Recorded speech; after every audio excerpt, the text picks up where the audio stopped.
प्रतीक दिल्ली में joint family के साथ रहता था, लेकिन जॉब की वजह से अपनी माँ के साथ दूसरे शहर में शिफ्ट हो जाता है, जहाँ उसकी प्रीति के साथ लव मैरिज हो जाती है, जिस पर बहू को नापसंद करते हुए उसकी माँ पूरा समय प्रीति को परेशान करने के तरीके निकालती रहती है।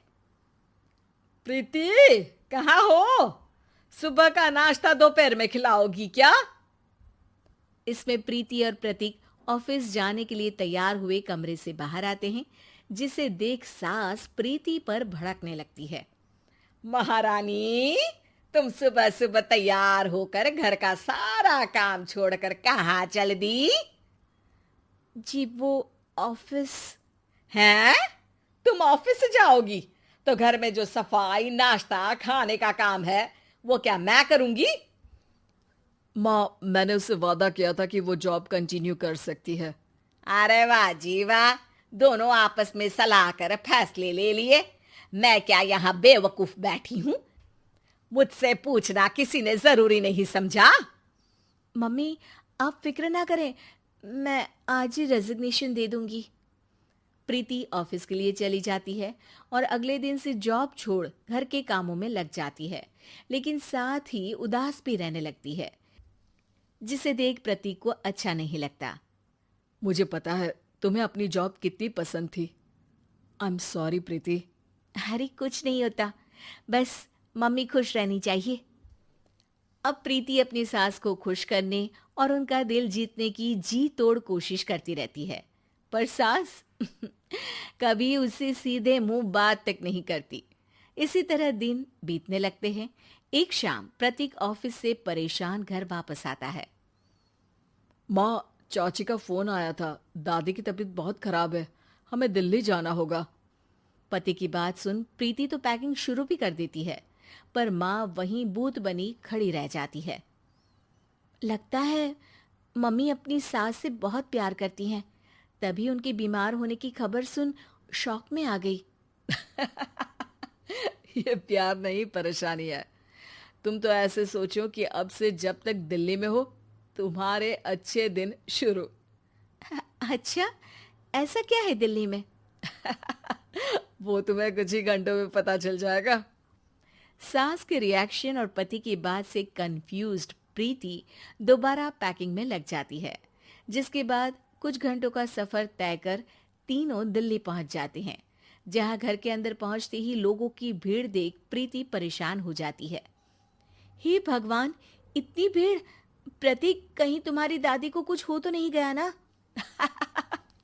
पागल, ये भीड़ नहीं, मेरा परिवार है। क्या? इसे तुम परिवार कहते हो? अरे इसे तो जिला घोषित कर देना चाहिए। तुम्हारा परिवार का तो अपना पर्सनल बिग बॉस बन सकता है। हैरान परेशान प्रीति परिवार वाले सदमे से बाहर निकली भी नहीं होती कि सिर पर पल्ला रखे शांत तरीके से सबके साथ बात करते हुए अपनी सास को देख उसे दूसरा सदमा लग जाता है। हाय राम, ये मम्मी का ऐसा भी कोई रूप है? ये तो मुझे पता ही नहीं था। ये तुम्हारी सास का ससुराल है। तभी प्रतीक की बहन बोल पड़ती है। यहाँ आपको ऐसी ऐसी चीजें देखने मिलेंगी जो सपने में भी सोची नहीं होंगी।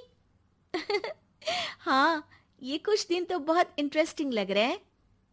सब एक साथ दादी के कमरे में जाते हैं, जहां पहुंचते ही उसे दादी की आवाज सुनाई देती है। क्यों रे, सास से मिलने की फुर्सत मिल गई?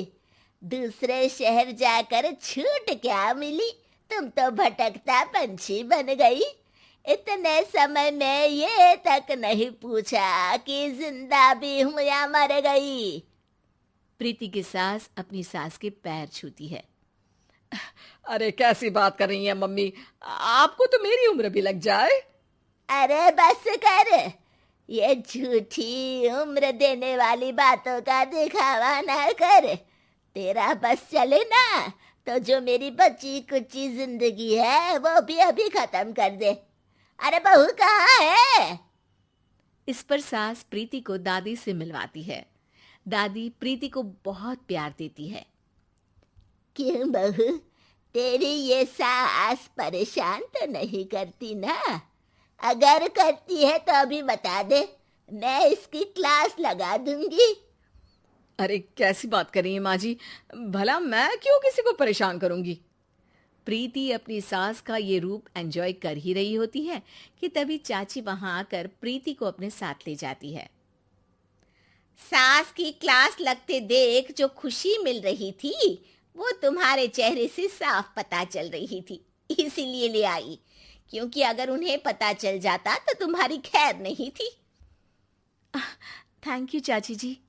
चाची और प्रीति घर में झूले पर बैठी बात कर ही रही होती है कि उसकी सास भी वहां आ जाती है।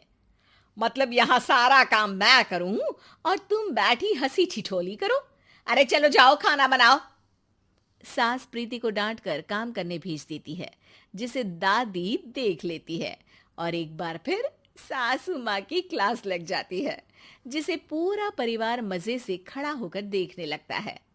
क्यों रे, मैंने तुझे काम बोला और तू उस बच्ची को परेशान कर रही है। सास की कोई इज्जत रह गई है इस घर में या नहीं? यहाँ खुद की सास होते हुए भी ज्यादा बड़ी बन रही है। अब नहीं मम्मी जी, मैं तो बस थोड़ी मदद के लिए बोल रही थी। सास रसोई में जाकर काम करने लगती है और दादी प्रीति को लेकर वहां से चली जाती हैं।